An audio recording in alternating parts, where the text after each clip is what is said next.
तो friends and my dear students, आप सभी का स्वागत है आपके अपने YouTube channel Techno Master Abhishek में। So guys, in this video I am going to start chapter 2 part 2। इस जैसे कि चैप्टर 2 के पार्ट 1 में मैंने बेसिक्स डिस्कस किए थे कि स्क्रू फास्टनर्स क्या होते हैं, उसकी टर्मिनोलॉजी क्या है, स्क्रू थ्रेड्स क्या होते हैं और कितने टाइप के स्क्रू थ्रेड्स होते हैं, उसके बारे में ऑलरेडी मैंने पार्ट 1 में डिस्कस कर लिया था। उसको अगर नहीं देखा तो वो बेसिक्स आप देख लीजिए, बिकॉज टर्मिनोलॉजी उसमें यूज होगी जब स्क्रू थ्रेड की ड्राइंग हम बनाएंगे। तो इस वीडियो में हम बेसिकली कुछ स्क्रू थ्रेड्स के जो फॉर्म्स होते हैं उसकी प्रोफाइल को हम कैसे ड्रॉ करेंगे उसको इस वीडियो में हम सीखेंगे स्टूडेंट्स। तो चलिए आगे बढ़ते हैं स्टूडेंट्स। सबसे पहले हम देखते हैं कि types of the thread profile, ये ऑलरेडी मैंने डिस्कस कर लिया था बट फिर भी रिकॉल कर रहा हूं मैं। तो दो टाइप के थ्रेड प्रोफाइल को बेसिकली हम कैटेगराइज करते हैं, वी थ्रेड और स्क्वायर थ्रेड। और वी थ्रेड के भी कई टाइप्स होते हैं, स्क्वायर थ्रेड के भी कई टाइप्स होते हैं। तो वो जितने भी थ्रेड्स जो होते हैं वो वी थ्रेड का ही मॉडिफिकेशन है और स्क्वायर थ्रेड का मॉडिफिकेशन होता है। उसमें बदलाव लाते जाते हैं और नया नया थ्रेड मिलता जाता है। तो चलिए आगे बढ़ते हैं, वी थ्रेड्स के जितने टाइप्स होते हैं वो देखते हैं हम। तो वी थ्रेड बेसिकली किस लिए यूज किया जाता है? दिस थ्रेड प्रोफाइल है लार्जर कॉन्टेक्ट एरिया। तो ये जो थ्रेड प्रोफाइल होता है इसका जो कॉन्टेक्ट एरिया होता है, मतलब कॉन्टेक्ट एरिया का मतलब क्या हुआ स्टूडेंट्स, कि जैसे कि एक चूड़ी कटी हुई है नट में, दूसरी चूड़ी कटी हुई है बोल्ट में, तो दोनों में जब कांटेक्ट आएगा तो जो कांटेक्ट एरिया होगा वो ज्यादा अधिक होता है वी थ्रेड में as compare to square thread. तो इससे क्या होगा, फ्रिक्शन ज्यादा मिलता है, तो मोशन में रेजिस्टेंस ज्यादा लगता है, मतलब फ्रिक्शन ज्यादा तो रेजिस्टेंस ज्यादा, मतलब जल्दी से वो चूड़ी मतलब ढीली नहीं होगी, घूमेगा नहीं जल्दी से, तो अच्छी टाइटनेस आएगी वी थ्रेड से। तो वी थ्रेड को हम शार्प थ्रेड भी बोलते हैं, इसीलिए हम इसको यूज करते हैं इफेक्टिव पोजिशनिंग के लिए, वी थ्रेड ही यूज करते हैं। जैसे आपका ब्रास पाइप वर्क में भी ये यूज किया जाता है।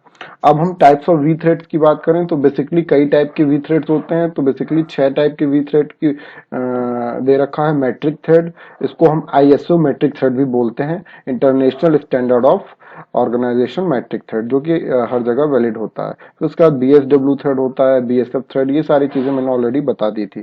अब वन बाय वन हम डिस्कस करते हैं। तो सबसे पहले हम देखेंगे स्टूडेंट्स मैट्रिक थ्रेड कैसे ड्रॉ करेंगे। ठीक है स्टूडेंट्स, तो चलिए देखते हैं आईएसओ मैट्रिक स्क्रू थ्रेड्स। तो जो आईएसओ मैट्रिक स्क्रू थ्रेड्स होते हैं वो बेसिकली जनरली हर जगह यूज किए जाते हैं वर्ल्ड वाइड। ठीक है स्टूडेंट्स, अब मैट्रिक जो थ्रेड होते हैं, जो मैट्रिक चूड़ियां होती हैं वो दो टाइप की होती हैं। एक होता है एक्सटर्नल मैट्रिक थ्रेड, दूसरा होता है इंटरनल मैट्रिक थ्रेड। ठीक है, तो एक्सटर्नल और इंटरनल में थोड़ा सा डिफरेंस होता है, इसलिए इसको अलग अलग कैटेगराइज किया जाता है। तो ये स्टूडेंट्स एक टाइप है एक्सटर्नल मैट्रिक थ्रेड का, ये पिक्चर देख सकते हैं आप। ये एक थ्रेड प्रोफाइल है, यहाँ पे देख सकते हैं ये ऐसे मतलब काफी बड़ा लग रहा है आपको, क्योंकि हमें बहुत चूड़ियां तो छोटी होती है लेकिन हमें दिखाना क्या है, बड़ा करके दिखाना है, जूम करके बनाना है स्केलिंग लेके, अदरवाइज वो प्रॉब्लम आ जाती है, दिखाई ही नहीं देगा। तो इस तरीके से आप पिच, जैसे यहाँ पे मैंने बताया था पिच क्या होती है, एक पॉइंट से दूसरे पॉइंट, दूसरे करस्पॉन्डिंग पॉइंट की जो दूरी होती है वो पिच कहलाती है। तो यहाँ पे देख सकते हैं जो मैट्रिक थ्रेड है यहाँ पे थोड़ा सा कर्वी है, यहाँ पे भी थोड़ा सा कर्वी है। तो इस तरीके से ये आईएसओ मैट्रिक थ्रेड कहलाता है। अब देख सकते हैं जो ये हाइट है टोटल इसकी यहाँ से यहाँ तक, इसको क्या बोल रहे हैं, कैपिटल डी, वो कितना है 0.866 टाइम्स पिच। यानी सारा चीज जो कैलकुलेशन होगा, जो इसकी हाइट होगी पिच के हिसाब से निर्भर होगी। पिच अगर आपके एग्जाम में नहीं दिया तो आपको एज्यूम कर लेते हैं 30, 40, 50 mm तक, 60 mm तक आप एज्यूम कर सकते हैं। तो 50 mm मान के अगर आप कर रहे हैं तो डी यहाँ से कैलकुलेट कर सकते हैं 0.86 से मल्टीप्लाई करके। और ये जो डेप्थ है स्मॉल डी वो भी आप कैलकुलेट कर सकते हैं 0.61 पी। और ये जो क्रेस्ट और रूट है, ये आपका क्रेस्ट है, ये रूट है, उसका जो डेप्थ है वो अभी आप d/6 और d/8 से कैलकुलेट कर सकते हैं। तो चलिए आगे हम बात करते हैं इसको ड्रॉ कैसे करेंगे स्टूडेंट्स। अब देख सकते हैं इसको कैसे ड्रॉ करेंगे, सबको तो इजी है लेकिन मैं स्टेप बाय स्टेप आपको बताता हूँ नेक्स्ट स्टेप में। तो सबसे पहले स्टूडेंट्स क्या करना है, आपको एक सिंपल एक लाइन लेनी है, हॉरिजॉन्टल लाइन। ध्यान से सुनिएगा, सबसे पहले हम क्या कर रहे हैं, एक स्ट्रेट लाइन लेनी है विदाउट लेंथ, कोई भी लेंथ आप ले लीजिए, बड़ी सी लाइन खींच लीजिए। फिर उसके बाद क्या करेंगे आप स्टूडेंट्स, एक और लाइन लेनी है आपको, वो कितना होगा आपका डी यानी कि डी दूरी पे एक और लाइन ऊपर की तरफ खींचनी है। वो डी दूरी कैसे कैलकुलेट करेंगे, ऑलरेडी आप कैलकुलेट कर चुके होंगे। पी सारे कैलकुलेशन आपको पहले ही करने हैं। तो पी आप जो है एज्यूम कर लिया, मान लें 40 mm, तो यहाँ पे डी से डी आपने कैलकुलेट कर लिया है, स्मॉल डी भी कैलकुलेट कर लिया है, कैपिटल डी भी कैलकुलेट कर लिया है। तो आपने जो कैपिटल डी कैलकुलेट कर लिया है अकॉर्डिंग टू द पिच, आप क्या करेंगे फिर इस यहाँ इस पॉइंट से जो लाइन खींचा था वहां से आप कितनी दूरी जाएंगे, डी दूरी ऊपर जाएंगे, फिर एक और लाइन खींच लेंगे ऊपर। तो दो लाइनें हो गई आपकी। फिर उसके बाद स्टूडेंट्स क्या करेंगे, हम ये जो लाइंस हैं, ये लाइन है और ये लाइन हमें बनानी है। तो फिर क्या करेंगे स्टूडेंट्स, हम यहाँ से d/6 जाएंगे, d/6 कैलकुलेट कर लेंगे। इसका जितना d आएगा उसका 1/6 गुना और 1/8 गुना। तो हम नीचे आ जाएंगे इतना, और नीचे आने के बाद लाइन फिर एक और खींच लेंगे विदाउट लेंथ, और उसके बाद फिर ऊपर जाएंगे इसी तरीके से d/6 एक लाइन खींच लिया। तो 4 लाइनें हमारी क्रिएट हो गई। तो होप आप लोग को ये समझ में आ गया हो। फिर आप क्या करेंगे, एंड से शुरुआत करते हैं। मान लीजिए यहाँ से भी शुरुआत कर सकते हैं, कहीं से भी। तो ये मैंने मान लीजिए ये लाइन का एक पॉइंट ले लिया, कोई भी पॉइंट आपने ले लिया। अब इस पॉइंट से आपको क्या करना है, एक बॉक्स बना देना है, यानी कि यहाँ से एक सीधी एक स्ट्रेट लाइन खींच लीजिए, ठीक है। फिर उसके बाद क्या करना है आपको स्टूडेंट्स, आपको यहां से पिच जितना दूरी आपको बार बार पॉइंट पे मार्क करना है, ठीक है।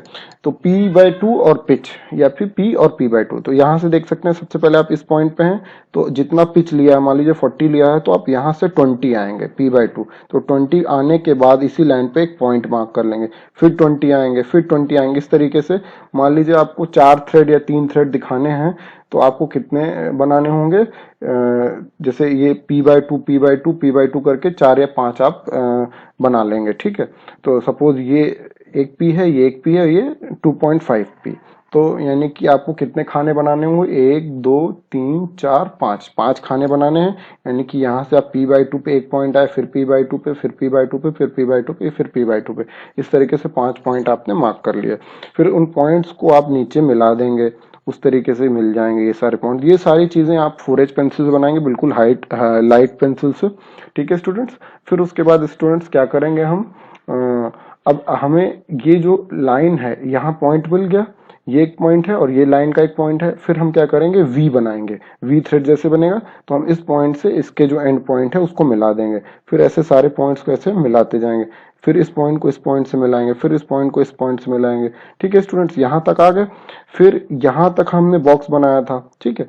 अब इसके आगे क्या करना है, आप चाहेंगे तो थोड़ा सा इसको और एक्सटेंड कर देंगे।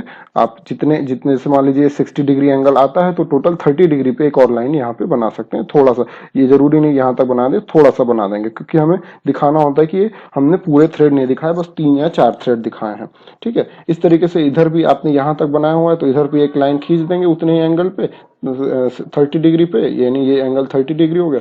इतने पे खींच के आप यहाँ पे लाइन करके अपना बना देंगे। फिर उसको आप ऐसे फ्री हैंड ऐसे बड़ा करके मिला देंगे, फिर उसको हैचिंग करने के लिए छोड़ देंगे। अब ये हो जाएगा आपका। फिर आप क्या करेंगे स्टूडेंट्स, इसको बनाना है, ये जो कर्व है आपका, आपने तो सिर्फ अभी रेक्टेंगल बनाया हुआ है, ठीक है।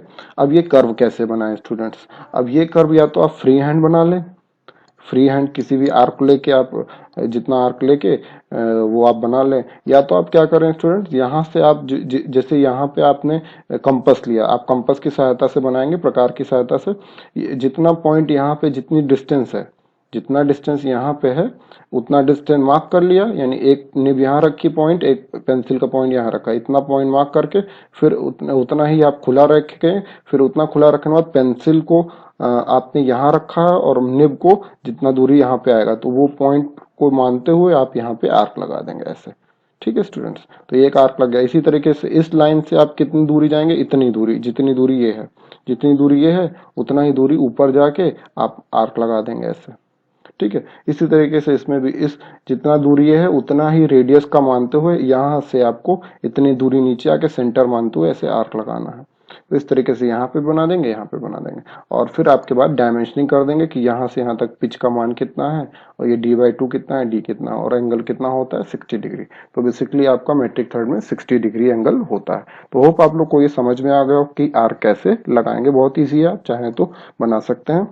इसी के बाद मैं देखता हूँ इंटरनल थ्रेड। जो इंटरनल मैट्रिक थ्रेड होते हैं वो भी ऐसे ही बनाए जाते हैं, लेकिन वहाँ पे थोड़ा सा डिफरेंस होता है। जैसे वहाँ पे हमने क्या ले रहे थे स्टूडेंट, देख सकते हैं यहाँ पे जो डेप्थ है क्रेस्ट और रूट की, यहाँ पे d/6 और d/8 ले रहे हैं। वहाँ पे क्या लेते हैं स्टूडेंट इंटरनल में, d/4 और d/8 लेते हैं। तो ये थोड़ा सा डिफरेंस होता है, बाकी सारा प्रोसीजर वैसे ही होगा। अब एक चीज और बता दूं स्टूडेंट्स आपको, इसको सब बनाने के बाद आपको ये सारी लाइंस वाइप आउट करनी है, यानी मिटानी है। तो आपको ये सारा बनाने, ये सिर्फ लाइंस जो मैंने कंस्ट्रक्शन करके दिखा रखे हैं ये आपको दिखानी नहीं, फिर उसके बाद इसको रब करनी है। तो आपका जो फाइनल व्यू आएगा वो कुछ ऐसा आएगा, देख सकते हैं।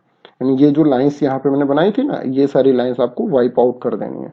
तो इस तरीके से आपका ये थ्रेड दिखाई देगा। ठीक है स्टूडेंट, उसको हल्के हाथ से, इसीलिए मैंने बोला था 4H पेंसिल से बनाना है आपको। इसको करने के बाद फिर ये कर दिया, फिर अंदर के जितने थ्रेड हैं, यानी ये पूरा आपका हिस्सा थ्रेड का है, तो इसको आपको हैचिंग करनी है। हैचिंग कितने एंगल पे, 45 डिग्री एंगल पे 2-2 mm की दूरी पे आपको ये हैचिंग करनी है। तो उस तरीके से आप ये हैचिंग कर लेंगे तो कंप्लीट आपका हो जाएगा डायमेंशनिंग। और ये तो इसमें भी ऐसे ही बनाएंगे, बस यहाँ पे जो दूरी लेंगे d/4 और d/8, बाकी सारा चीज सेम रहेगा, देख सकते हैं आप। ये ऐसे कंस्ट्रक्शन वैसे ही होगा। तो होप आप लोग को ये समझ में आ गया हो। अब नेक्स्ट थ्रेड की बात करते हैं स्टूडेंट्स। नेक्स्ट थ्रेड जो है आपका वो क्या है, नेक्स्ट थ्रेड है आपका BSW थ्रेड। इसको बोलते हैं क्या, ब्रिटिश स्टैंडर्ड विटवर्थ थ्रेड। ठीक है, BSW थ्रेड को हम कैसे बनाएंगे, तो बेसिकली ये जो थ्रेड अडॉप्ट किया गया था ब्रिटेन में किया गया था, इंच यूनिट में किया गया था। और ये इसके जो प्रोफाइल्स होते हैं वो राउंड्स होते हैं, जैसे राउंड बने हुए हैं जैसा मैंने दिखा रखा है इसमें। और ये मतलब जैसे वी थ्रेड होता है वो क्या होता है, थोड़ा सा डैमेज होने के ज्यादा चांसेस होते हैं कि शार्प कोना होता है, इसलिए स्टूडेंट्स हम थोड़ा सा कॉर्नर बना देते हैं।